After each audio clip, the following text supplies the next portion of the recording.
Hello વિદ્યાર્થી મિત્રો, એજ્યુકટેકનો ચેનલમાં આપનું સ્વાગત છે। આજે આપણે શીખીશું ધોરણ 6 વિષય સામાજિક વિજ્ઞાન પાઠ 4 ઇતિહાસની સમયરેખા અને તેના સ્ત્રોતો। પાઠ 4ની સમજ મેળવીશું તથા તેની અંદર આવતા પ્રશ્નોના જવાબની પણ સમજ મેળવીશું। વિડીયોનો આ પહેલો ભાગ છે। બીજા ભાગનો વિડીયો તમે વિડીયોના ડિસ્ક્રિપ્શનમાં આપેલી લિંક પરથી મેળવી શકશો। તો ચાલો શીખીએ પાઠ 4 ઇતિહાસની સમયરેખા અને તેના સ્ત્રોતો, ભાગ પહેલો।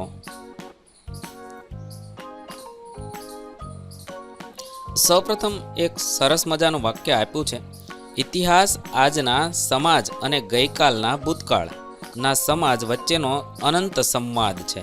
ઇતિહાસ શું છે કે આજના સમાજ અને ગઈકાલના સમાજ વચ્ચેનો સંવાદ છે।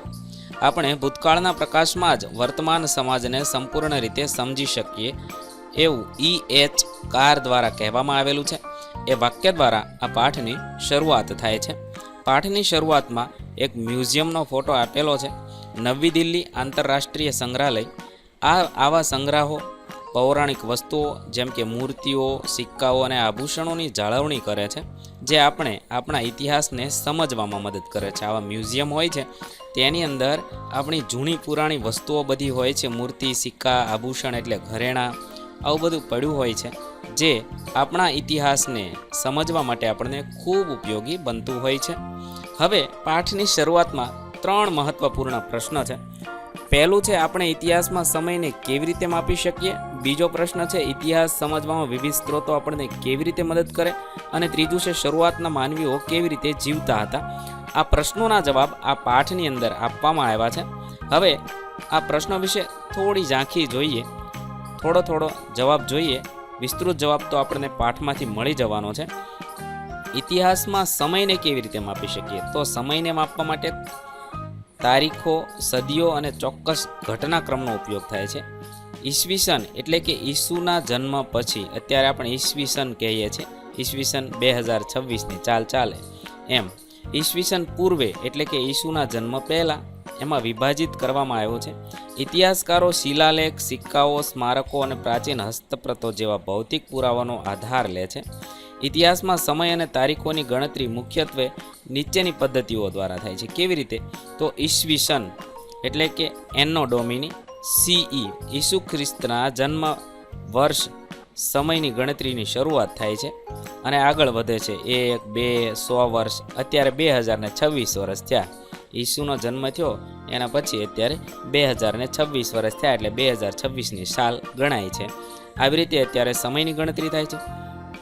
ઈસવીસન પૂર્વે આપણે કેવું હોય તો BCE, બિફોર ક્રિસ્ટ, એટલે કે ઈસુના જન્મ પહેલાં, ઈસુ ખ્રિસ્તના જન્મ પહેલાંના વર્ષો ઉલટી ગતિમાં ચાલે છે, જેમ કે ઈસવીસન પૂર્વે 500, ઈસવીસન પૂર્વે 400। એ 500 રહ્યો ને, ઈસવીસન પૂર્વે 500 રહ્યો ને, એ 400 કરતાંય વહેલો સમય ગણાય। ઈસવીસન પૂર્વે 1 વર્ષ, 2 વર્ષ, 3 વર્ષ, 4 વર્ષ, 5 વર્ષ, જેમ જેમ વર્ષો વધતા જાય એમ વહેલો સમય થતો જાય છે। એ બધું વિગતવાર આપણે આ પાઠમાં સમજવાના છીએ। અને અન્ય સંવતમાં વિક્રમ સંવત, શક સંવત, હિજરી સંવત આવી સ્થાનિક પદ્ધતિઓનો પણ ઉપયોગ થાય છે।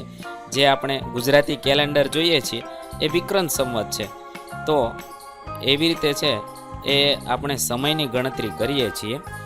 એ વિસ્તૃત આપણે આ પાઠમાં સમજવાનું છે। બીજો પ્રશ્ન એવો છે કે ઇતિહાસ સમજવામાં વિવિધ સ્ત્રોતો આપણને કેવી રીતે મદદ કરે? વિવિધ સ્ત્રોતો કયા કયા કહેવાય? તો કે તાડપત્ર અને ભોજપત્ર, અભિલેખ અને શિલાલેખ, તામ્રપત્રો, સિક્કાઓ, આ બધા છે એ આપણને ઇતિહાસ સમજવામાં મદદ કરે છે। તાડપત્ર અને ભોજપત્ર છે એ તેની ભાષા, ધર્મ, શિક્ષણ અને લોકોની જીવનશૈલીની માહિતી આપે છે, જ્યારે અભિલેખો અને શિલાલેખો રાજાઓના આદેશ, વિજયગાથા, વહીવટીતંત્રના લાંબા ગાળાના પાક્કા પુરાવા પાડે છે। તામ્રપત્રોમાં રાજાનું નામ, તેનો ધર્મ, તેના દ્વારા કરાયેલા દાન ધર્મની વિગતો, આવું બધું તામ્રપત્રમાં મળી આવતું હોય છે, જ્યારે સિક્કાઓમાં જે તે સમયની રાજ્યની આર્થિક સ્થિતિ, સમૃદ્ધિ અને રાજાના સમયગાળાની સચોટ માહિતી મળી જતી હોય છે।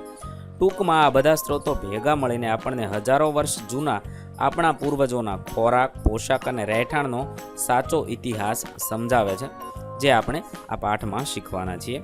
અને ત્રીજો પ્રશ્ન છે, શરૂઆતના માનવીઓ કેવી રીતે જીવન જીવતા હતા? તો તો શરૂઆતમાં લોકો છે એ ભટકતું જીવન જીવતા હતા. ખોરાકની શોધમાં એક જગ્યાએથી બીજી જગ્યાએ સતત ભટકતા રહેતા અને શિકાર કરીને જીવતા હતા. ખોરાકની અંદર હરણ, ઘેટા, બકરા જેવા પ્રાણીઓનો શિકાર કરતા, તેમજ નદી કિનારેથી મળતી માછલીઓ, કંદમૂળ અને ફળો એકઠા કરીને ખાતા હતા. ત્યાર પછી પથ્થરની ટેકનોલોજી આવી. તેઓ શિકાર કરવા માટે, ચામડું ઉખાડવા માટે, લાકડા કાપવા માટે પથ્થરના હથિયારનો ઉપયોગ કરતા. તેથી આ સમયને પાષાણ યુગ પણ કહેવાય છે. એના પછી રહેઠાણ માટે, ઠંડી, વરસાદ અને જંગલી પ્રાણીઓથી બચવા માટે તેઓ પ્રાકૃતિક ગુફાની અંદર રહેઠાણ બનાવતા હતા, જેમ કે મધ્યપ્રદેશની ભીમબેટકાની ગુફાઓ, જેની અંદર રહેઠાણના પુરાવો મળી આવ્યા છે. અગ્નિની શોધ, ગુફાઓમાં મળેલા રાખના અવશેષો દર્શાવે છે કે તેઓ અગ્નિનો ઉપયોગ પ્રકાશ મેળવવા માટે, માંસ પકવવા માટે અને જંગલી પ્રાણીઓને ભગાડવા માટે કરતા હતા. આવી રીતે છે શરૂઆતના માનવીઓ જીવન જીવતા હશે એમ કહી શકાય. આગળનું જોઈએ, આપણે ઇતિહાસ વિશે અધ્યયન કેવી રીતે કરીએ છીએ, ચાલો વિચારીએ. તમારી સૌથી જૂની યાદ કઈ છે? શું તમને યાદ છે કે તે સમયે તમારી ઉંમર કેટલી હતી? કદાચ 5-6 વર્ષ પહેલાંની આ બધી યાદો તમારા ભૂતકાળનો ભાગ છે. તમે વિચારો છો કે ભૂતકાળને સમજવાથી આપણને વર્તમાન વિશ્વને સમજવામાં કેવી રીતે મદદ કરે? એ બંને પ્રશ્નોના જવાબ આપણે જોઈએ. તમે વિજ્ઞાન વિષયમાં વર્ગમાં શીખી શકશો કે પૃથ્વીનો ઘણો લાંબો ઇતિહાસ છે, જેમાંથી આપણે ઇતિહાસ માત્ર નવીનતમ એક નાનો ભાગ છે. પૃથ્વીનો બહુ લાંબો ઇતિહાસ છે, એમાંથી આ ઇતિહાસ છે એક નાનો ભાગ આપણે શીખવાનો છે. પહેલો પ્રશ્ન હતો કે તમારી સૌથી જૂની યાદ કઈ છે? શું તમને યાદ છે કે તે સમયે તમારી ઉંમર કેટલી હતી? કદાચ 5-6 વર્ષ પહેલાંની આ બધી યાદ તમારા ભૂતકાળનો ભાગ છે. દરેક વિદ્યાર્થી પાસે પોતાના ભૂતકાળની યાદ હોય છે. એમાંથી જે યાદ હોય તેની યાદી બનાવવાની છે. તે સમયે તમારી ઉંમર કેટલી હતી તે લખવાનું છે. યાદ કરીને વર્તમાન સમયની પરિસ્થિતિ સાથે સરખાવવાનો પ્રયત્ન કરવાનો છે. બીજું જોઈએ, તમે વિચારો છો કે ભૂતકાળને સમજવાથી આપણને વર્તમાન વિશ્વને સમજવામાં કેવી રીતે મદદ મળશે? તો ભૂતકાળમાં બનેલા સ્થાપત્ય, કોઈ ઘટના કે શાસક વિશેની માહિતી આપણને મળેલ ઐતિહાસિક સ્ત્રોતના આધારે સમજીએ છીએ. એ જ રીતે બે યુગ કે બે શાસકો વંશના સમયગાળાને પણ સમજવામાં કે તુલના કરવામાં આવે છે. આ રીતે ભૂતકાળના આધારે આપણે અર્થઘટન કરીને વર્તમાનને સમજી શકીએ છીએ. ભૂતકાળની ઘટનાઓને ધ્યાનમાં રાખીને આપણે વિશ્વમાં વર્તમાન સમયમાં બનતી રોજબરોજની ઘટનાઓ, વ્યવસ્થા, બદલાવને મળેલ માહિતી સ્ત્રોતના આધારે સમજી શકીએ છીએ. આપણે ભૂતકાળને સમજવા માટે મળેલ માહિતીની કડીઓને પઝલની જેમ ગોઠવીએ છીએ અને કોયડાનો ઉકેલ મેળવીએ છીએ. એ રીતે વર્તમાન સમયની વૈશ્વિક ઘટનાઓને સમજવા માટે જરૂરી માહિતીના સ્ત્રોતો એકત્ર કરીને પઝલની જેમ ચોકઠા ગોઠવવા જોઈએ. તો આપણને કોઈ પણ ઘટના કે બદલાવના કાર્યકારણ સંબંધ સાથેની માહિતી જાણવા મળશે. આ રીતે ભૂતકાળ આપણને વર્તમાન સમજવામાં ઉપયોગી થાય છે. હવે આગળ જોઈએ, એક ચિત્ર આપેલું છે. એમાં ઇતિહાસ છે, માનવ ભૂતકાળનો અભ્યાસ છે. સૌ પ્રથમ આટલું છે એ અબજો વર્ષ પહેલાં બનેલું છે. 1 અબજ વર્ષ પહેલાં 2.33 એટલે કે 2.5 અબજની આસપાસ અને 4 અબજ વર્ષો પહેલાં પૃથ્વી ઉપર પ્રથમ કોષ ઉત્પન્ન થયો, ફર્સ્ટ સેલ. એને વાતાવરણનો ઓક્સિજન મળ્યો અને એમાંથી બેક્ટેરિયાનો ઉત્પન્ન થયો. બેક્ટેરિયામાંથી વાદળી અને ફૂગ બન્યા. એ વિષય આવે છે હવે મિલિયન વર્ષો પહેલાંનો, એટલે 10 લાખ વર્ષોનો સુધીનો. પછી પરવાળા બને છે. પછી માછલી અને કરોડરજ્જુવાળા પ્રાણીઓ બન્યા. પછી શાર્ક માછલી. પછી સરીસૃપ બને છે, ડાયનોસોર ને એ બધા. પછી પક્ષીઓ બને છે. પછી સસ્તન પ્રાણીઓનો ઇતિહાસ છે. પછી મધમાખીનો ઇતિહાસ છે. પછી આદિમાનવ. પછી અગ્નિની શોધ થઈ.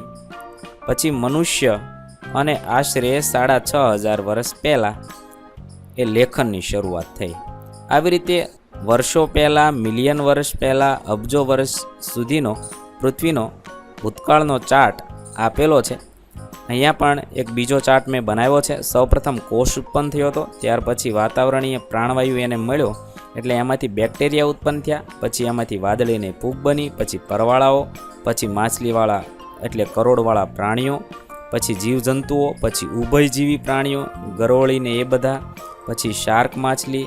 પછી સરીસૃપ પ્રાણી, એમાં ડાયનોસોર, ગરોળી, કાચીડો એ બધા આવે. પછી પક્ષીઓ બન્યા, પછી સસ્તન પ્રાણીઓ જેમાં ઉંદરને એ બધા કહી શકાય, પછી મધમાખીઓ, પછી આદિમાનવ, પછી અગ્નિની શોધ થઈ અને પછી એને મનુષ્યએ લેખનની શરૂઆત કરી. આવી રીતે અબજો વર્ષથી પૃથ્વીની અંદર ઉત્ક્રાંતિકાળ શરૂ થયો અને માનવ સુધી પહોંચેલો છે. એ ઇતિહાસમાંથી આપણે જાણી શકીએ છીએ. ઘણા લોકો પૃથ્વીના ઇતિહાસનો અભ્યાસ કરે છે. તેઓ પૃથ્વીની સપાટીની નીચે રહેલા રહસ્યોને સમજવા અને જાણવા માટે પ્રશિક્ષિત છે. આ રીતે તેઓ પૃથ્વીના ભૂતકાળની સાથે સાથે આપણા ભૂતકાળને સમજવામાં પણ મદદરૂપ થાય છે, જેની અંદર જુદા જુદા વૈજ્ઞાનિકોનો સમાવેશ થાય છે. ભૂસ્તર શાસ્ત્રી, જીવાશ્મ વૈજ્ઞાનિક, નૃવંશશાસ્ત્રી અને પુરાતત્વવિદ. આ બધા છે એક જાતના વૈજ્ઞાનિકો છે, પણ આ બધાનું કાર્ય અલગ અલગ હોય છે. કોણ શું કાર્ય કરે તે અહીંયા દર્શાવેલું છે. તે આપણે ચિત્ર સાથે જોઈએ તો ભૂસ્તર શાસ્ત્રી હોય છે ને, જેને જીઓલોજિસ્ટ પણ કહેવાય છે, તો તે પૃથ્વીના ભૌતિક સ્વરૂપો જેમ કે માટી, પથ્થર, ટેકરી, નદી, પર્વત, સાગર, મહાસાગર અને પૃથ્વીના વિવિધ ભાગોનો અભ્યાસ કરે છે. એ જમીનના ભાગોનો અભ્યાસ કરે છે અને તેના આધારે છે એ પૃથ્વીના ઇતિહાસ વિશે માહિતી આપતા હોય છે કે આ જગ્યાએ પહેલાં પર્વત હતા, આ જગ્યાએ જમીન હતી. હિમાલયની ઉપરની ચોટીઓની અંદર પણ જળકૃત ખડકો જોવા મળે છે, તો એવું અનુમાન લગાવાય છે કે એ જગ્યાએ પહેલાં મહાસાગર પણ હશે. આવું ભૂસ્તર શાસ્ત્રીઓ શોધી કાઢતા હોય છે. પછી જીવાશ્મ વૈજ્ઞાનિકો અશ્મિઓના રૂપમાં કરોડો વર્ષ પહેલાં વૃક્ષો, પ્રાણીઓ, માનવીના અવશેષો જેને ફોસિલ કહે છે એ બધું શોધે છે, જેની અંદર ડાયનોસોરની શોધ પણ એવી રીતે જ થઈ છે. જૂના જીવાશ્મી મળ્યા છે, તેના આધારે કહી શકાય કે લાખો વર્ષ પહેલાં ડાયનોસોર પણ આપણી પૃથ્વી ઉપર હતા. એ જીવાશ્મ વૈજ્ઞાનિકોએ જ શોધી કાઢ્યું છે. પછી નૃવંશ શાસ્ત્રી માનવ સમાજ અને સંસ્કૃતિઓને સૌથી પ્રાચીન કાળથી અત્યાર સુધીનો અભ્યાસ કરે છે, જેની અંદર વિવિધ લોકોનું જીવન જે ભીમબેટકાની ગુફાઓમાં મળી આવ્યું છે કે લોકો કેવું જીવન જીવતા હતા, કેવી રીતે રહેતા હતા. લોથલની અંદર મળેલા અવશેષો પરથી નક્કી થાય છે કે ત્યારે લોકો કેવું જીવન જીવતા હતા. એ નૃવંશ શાસ્ત્રીઓ શોધે છે. પુરાતત્વવિદ છે એ માનવ, વનસ્પતિ અને પશુઓ દ્વારા છોડેલા અવશેષો જેવા કે ઓજારો, માટલા, વાસણ, મણકા, મૂર્તિ, રમકડા, હાડકાં, માનવ પશુઓના દાંત, બળેલા અનાજ, મકાનો અને ઈંટો જેવી ચીજવસ્તુઓનું ઉત્ખનન કરીને ભૂતકાળનો અભ્યાસ કરે છે. ઉત્ખનન એટલે ખોદવું. ખોદીને આવું જૂના માહિતી મળે છે એને પુરાતત્વવિદ કહે છે. એ આવી માહિતી દ્વારા છે એ ભૂતકાળના લોકોનું જીવન કેવું હતું તે શોધતા હોય છે. આ બધા વૈજ્ઞાનિકો ઇતિહાસને સમજવા માટે ખૂબ મહેનત કરતા હોય છે. વિદ્યાર્થી મિત્રો, આગળનો પાઠ હવે વિડીયોનો બીજા ભાગમાં શીખીશું. નવા વિડીયો સાથે ફરીથી મળીશું. ત્યાં સુધી અલવિદા. વિદ્યાર્થી મિત્રો, આપેલા વિડીયોની જો તમારે પીડીએફની જરૂર હોય તો તમે આપણી એપ્લિકેશન સ્માર્ટ સાથી પરથી મેળવી શકશો. વિદ્યાર્થી મિત્રો, આપણી એપ્લિકેશન સ્માર્ટ સાથી પ્લે સ્ટોરમાં આવી ગઈ છે, જેની અંદર તમે બધા વિભાગ જોઈ શકો છો. તેની અંદર વિવિધ ધોરણ છે. ધોરણ ઉપર ક્લિક કરતાં વિવિધ વિષય ખુલશે. વિષય ઉપર ક્લિક કરતાં તેની અંદર આવતા પાઠ ખુલશે. તેની અંદરથી તમે પાઠ્યપુસ્તક પણ ડાઉનલોડ કરી શકો છો. તેની અંદર આપેલા પાઠમાં ક્લિક કરતાં તમે પાઠની પીડીએફ, સ્વાધ્યાયની પીડીએફ, સ્વાધ્યાયન પોથીની પીડીએફ, પાઠના વિવિધ વિડીયોઝ, સ્વાધ્યાયના વિડીયોઝ, સ્વાધ્યાયન પોથીના વિડીયોઝ બધું જોઈ શકો છો અને ડાઉનલોડ પણ માત્ર એક ક્લિકમાં કરી શકો છો. વિદ્યાર્થી મિત્રો, આપણી એપને સપોર્ટ કરજો, ડાઉનલોડ કરજો.